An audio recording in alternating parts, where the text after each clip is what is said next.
સૌ વાલા મિત્રોને મારા જય સિયારામ। હું દુષ્યંત પાઠક શ્રી હનુમાનજી દાદાની અસીમ કૃપાથી એક નવા વિડીયો સાથે આપની સેવામાં હાજર છું। તો વાલા મિત્રો, આજનો ઉપાય આ વિષયની અંદર તારીખ છે 10મી માર્ચ 2026 ને મંગળવાર। પંચાંગ કહે છે ફાગણ મહિનો કૃષ્ણ પક્ષ ચાલી રહ્યો છે। અનુરાધા નક્ષત્ર હર્ષણ યોગ છે। વૃશ્ચિક રાશિનો ચંદ્ર અને કુંભ રાશિનો સૂર્ય। અશુભ સમયની જો વાત કરીશ તો યમગંટ સવારે 9:40 થી 11:08 સુધી છે અને રાહુકાળ બપોરે 3:35 થી 5:04 સુધી છે। આ બંને અશુભ સમય કહેવાય। અશુભ સમયની અંદર કોઈ પણ પ્રકારનું શુભ કાર્ય શુભ યાત્રા ન થાય। શુભ કાર્ય તો શુભ યાત્રા કરવા માટે કોઈ સારું ચોગડિયું સારું મુહૂર્ત લેવું જોઈએ, જેમાં ઉત્તમ અભિજીત મુહૂર્તનો સમય બપોરે 12:14 થી 1:06 સુધીનો છે। આ સમયની અંદર તમે કોઈ પણ પ્રકારનું શુભ કાર્ય તો શુભ યાત્રાની શરૂઆત કરી શકો। વાલા મિત્રો, હવે વાત કરીશું આજના ઉપાયની। તો આજના ઉપાયની અંદર વહેલી સવારે તમે સ્નાન કરવા બેસો, નાહવા માટે બેસો, ત્યારે નાવાના પાણીની અંદર 1 ચમચી કાળા તલ પધરાવવાના। તલને પાણીમાં મિક્સ કરવાના। એ તલ મિક્સ થયેલું પાણી તેનાથી સ્નાન કરવાનું। તેમાં ચોખ્ખું પાણી ઉમેરી શકાય। સાબુ અને શેમ્પૂનો ઉપયોગ પણ કરી શકાય। તમારું સ્નાન થઈ જાય, તમે કપડાં વસ્ત્ર પહેરી લો, પછી તમારે ઘરના મુખ્ય ઉંબરે આવવાનું। પોતાના મુખ્ય ઘરના ઉંબરાને સાફ કરવાનો, સ્વચ્છ કરવાનો, ત્યાં પ્રણામ કરવાના, નમસ્કાર કરવાના અને ત્યાર પછી ઘરનો જ આશીર્વાદ લેવાનો છે। ત્યાર પછી એક સફેદ કાગળની અંદર 1/2 ચમચી જેટલું સિંદૂર લેવાનું। તેની પડીકી બનાવી પોતાના પોકેટની અંદર તમારે 24 કલાક માટે રાખવાની છે। બીજા દિવસે વહેલી સવારે તે પડીકી તમારે પીપળાના ઝાડના મૂળમાં અથવા કોઈ પણ દેવ મંદિરે જઈને મૂકી જવાની। વાલા મિત્રો, ત્યાર પછી કોઈ પણ હનુમાનજીના મંદિરે જવાનું। માત્ર હનુમાનજી દાદાના ડાબા ચરણના દર્શન કરવાના। એક હનુમાન ચાલીસાનો પાઠ કરી પરત ફરવાનું છે। ભગવાનનું મુખ જોવાનું નથી। ફરીથી પણ કહું છું, ફક્ત હનુમાનજીના ડાબા ચરણના દર્શન કરવાના છે। ત્યાર પછી સંધ્યાકાળે પશ્ચિમ દિશા તરફનું મુખ રાખવાનું શ્રી હનુમાનજી દાદાને। એક હનુમાન ચાલીસા કા ગુઠંડી રામાયણજીનો પાઠ દાદાને અર્પણ કરવાનો છે। રાત્રે સૂતા પહેલા પોતાની જ પથારીમાં બેસવાનું, પલાઠી વાળવાની અને ઓમ કૃષ્ણાય વાસુદેવાય હરે પરમાત્મને પ્રણત ક્લેશ નાશાય ગોવિંદાય નમો નમઃ આ મંત્ર યથાશક્તિ તમારે જપવાનો છે। વાલા મિત્રો, આ હતો આજનો ઉપાય।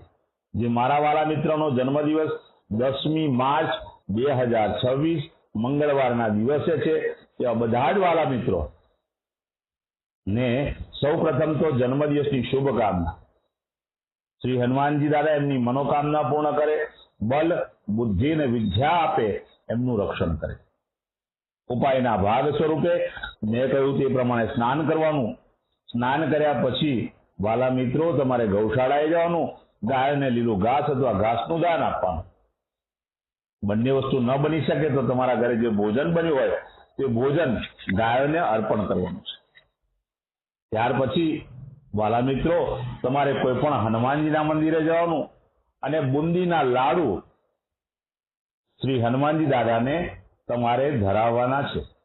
એ બુંદીના લાડુ ધરાઈ અને પછી નાના નાના બાળકોમાં વેચવાના છે। ત્યાર પછી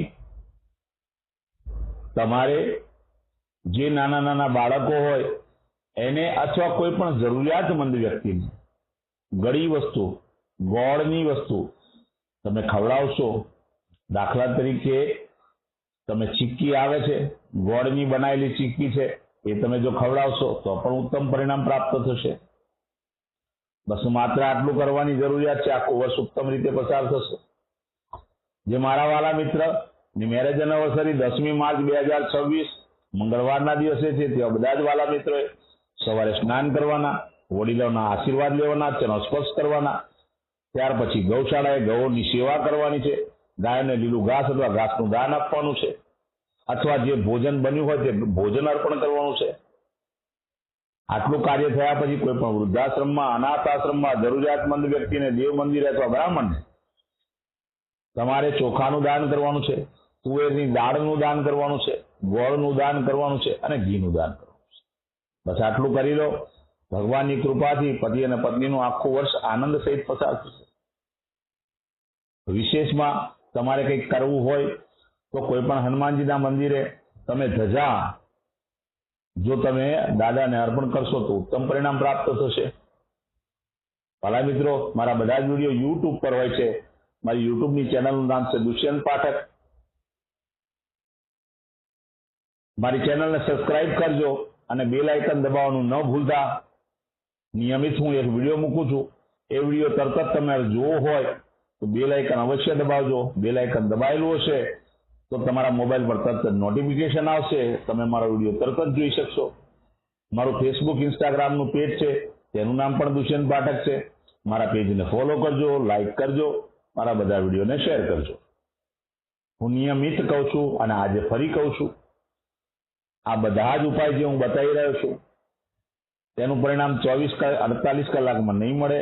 નિયમિત મારા વિડીયો જોવા પડશે, ઉપાય કરવા પડશે, ત્યારે તમારા ગ્રહો બેલેન્સ થશે અને તમારા જીવનમાં સંઘર્ષ ઓછો થશે. તો નવા વિડીયો સાથે ફરીથી મળીશું. આપ સૌને મારા જય સિયારામ.